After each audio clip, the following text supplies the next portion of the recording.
धाटाव एमआयडीसीत दूषित सांडपाणी पाईपलाईन फुटल्याने शेतकऱ्यांच्या जमिनीचे नुकसान. जमीन नापीक शेतकऱ्यावर उपासमारीची वेळ. रोहा तालुक्यातील खारगाव येथील गरीब शेतकऱ्यावर शेतजमिनीत एमआयडीसीतील दूषित पाणी शिरल्याने शेती नापीक झाली असून आता पिकवायचं काय आणि खायचं काय हा प्रश्न शेतकऱ्याला पडला असून सदर प्रकरणाने शेतकऱ्यावर उपासमारीची वेळ आली आहे. धाटाव एमआयडीसीची दूषित पाईपलाईन ही खारगाव हद्दीमधून जाते. येथे शेतकरी भारती मळेकर, पंकज मळेकर हे दोन्ही मायलेक हे आपल्या पूर्वपरांगत असलेली शेती करीत असतात.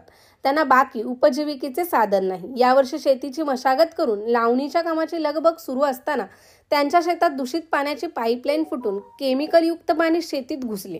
त्यामुळे शेतीचे खूप नुकसान होऊन शेती नापीक झाली आहे.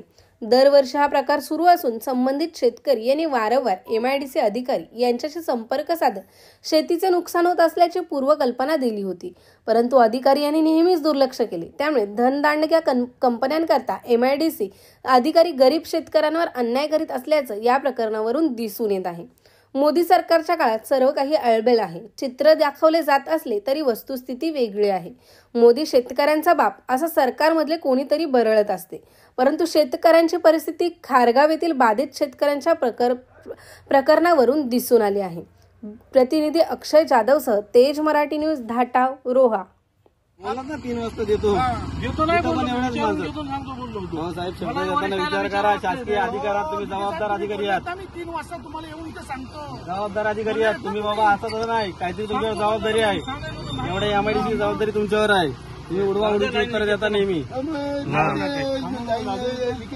लिखित तसं ठेवा. तसंच राहू दे आमच्या शेतात. आणि सकाळी कोण आला तो तिथे माती टाकत होता. ग्रामपंचायत माणसं येऊन तुम्ही आणि ग्रामपंचायत माणसाला सांगा माती टाकायला. माती टाकत होता सकाळी.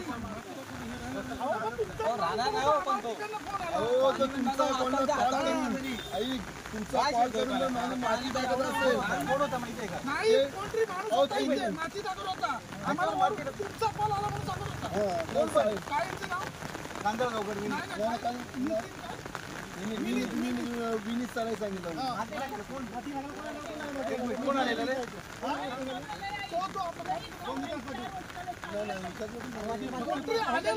कोण बघितलं माती टाकून पाणी थांबणार नाही.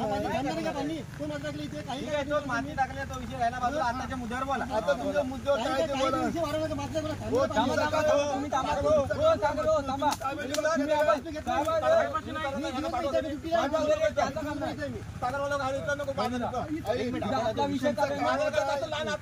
आता लाईन काढा.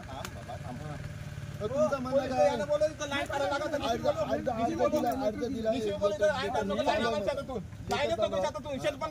मी प्रत्येक वेळी येणार, यांच्याशी बोलणे तुमच्या पायाशी आहोत आम्ही. एखाद्या जर आशिषच्या पाण्यामुळे नुकसान कॅन्सर पण होऊ शकतो माणसाला. अरे पण हे काय हे तुम्हाला माहिती? या वासाने कॅन्सर झाल्यानंतर माणसाला दरवर्षी आणि हा पाणी ट्रीटमेंट करून सोडलेला आहे. ट्रीटमेंट करून सोडलेला आहे. 100% पाणी चांगलं आहे. सॅम्पल हा या पाण्यावर वास किती येत होता. आता तुम्ही पंप बंद केलात. कलर आणि वासाची कलर आणि पॅरामीटर आहे. बघा आणि किती पर्सेंट आहे. अल्कली आहे का ऍसिडिक आहे? आणि तुम्ही सोडलात ना, तुमच्या कंपनी सोडला. अल्कली काय ऍसिडिक आहे ते तुम्हाला माहिती पाहिजे ना. पीएच पेपर आहे तुमच्याकडे. पीएच पेपर आहे. पीएच पेपरने बघा ना अल्कली काय ऍसिडिक आहे का नॉर्मल आहे, न्यूट्रल आहे. त्याच्याच सॅम्पल. हॅलो, याचा सॅम्पल. हा तुम्ही या इथं शेतावर ना. आम्ही पण सॅम्पल करायची जागी करायची. आम्ही तर प्रेशराईज करू शकत नाही.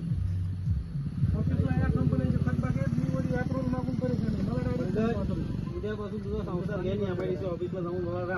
मी घेतो आता मच्छी.